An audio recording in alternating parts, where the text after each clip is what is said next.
And to finish off our college football week 4, we got 11 o'clock Michigan State, who's 3-0. Trevor number 25 USC, who's also 3-0. USC favored by 18.5 points on Fox. Aiden Childs has gone 58 of 81, thrown for 656 yards, 6 touchdowns, 1 interception. Mekhi Frazier's had 43 carries for 206 yards and 2 touchdowns. And Nick Marsh had 16 catches for 194 yards and 3 touchdowns. Jaden Mayava's gone 48 of 70, thrown for 989 yards, 6 touchdowns, 0 interceptions. Wayman Jordan has had 39 carries for 286 yards and 5 touchdowns, and Mekhi Lemons had 16 catches for 311 yards and 2 touchdowns. Michigan State is 4-4 against USC all time. Last 3 games have gone to USC from 1987 to 1990, though. Obviously, this game's important. It's undefeated versus undefeated this early on in the season. You get a decent amount of those. I think you get 5 this week where we have undefeated versus undefeated. But obviously, this is important. You have a ranked squad playing in it.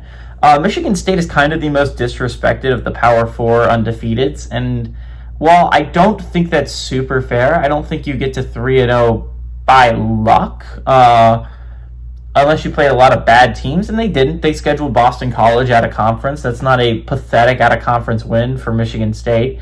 USC has looked dominant. Now, again, arguably, I think Purdue and Boston College is about equal when you're talking about wins. USC has looked amazing. The USC has looked like a team that can compete for a college football playoff spot, and they're going to have to look like that soon because they go on the road to Illinois next week. That could be a massive game for both football teams, right? That's a game that USC can put their name on the map, right? Like, they have a hard schedule. They still have Michigan on it. They still have Notre Dame on the schedule. They have a trip to Oregon on the schedule as well as a trip to Nebraska, who's underrated, right? USC has a lot of hard games upcoming. So this is a game you just straight up cannot lose if you're USC, right? You only have room to mess up twice in the 4 ranked teams I just listed, right? Not to mention a really tough Nebraska team that could be ranked by the time they play them. USC is in a situation where they kind of need to win their easy games, and this is an easy game at home. You're playing a Michigan State team that went 4-8, 5-7 the year prior. This is a game USC should win, and should win by a significant amount. USC has the electric offense that I think can make them compete for a college football playoff spot this year, and I think they're going to be an extremely fun watch. I think Lincoln Riley, there was a lot of hype to fire Lincoln Riley this year, and I think he's going to prove that wrong. Lincoln Riley has just this insane thing about him where he can just make an amazing offense. It's just what he does.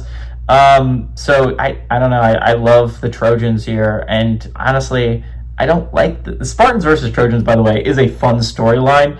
But I just don't like Michigan State as a team that's going to be able to do much in the future. I think this is going to be a 3-0 start that's solid and could get you to a bowl game. I don't think this Spartans team is ready to compete for a college football playoff spot yet. I think USC is a team that can compete for a college football playoff spot. So give me the Trojans at home to win and cover.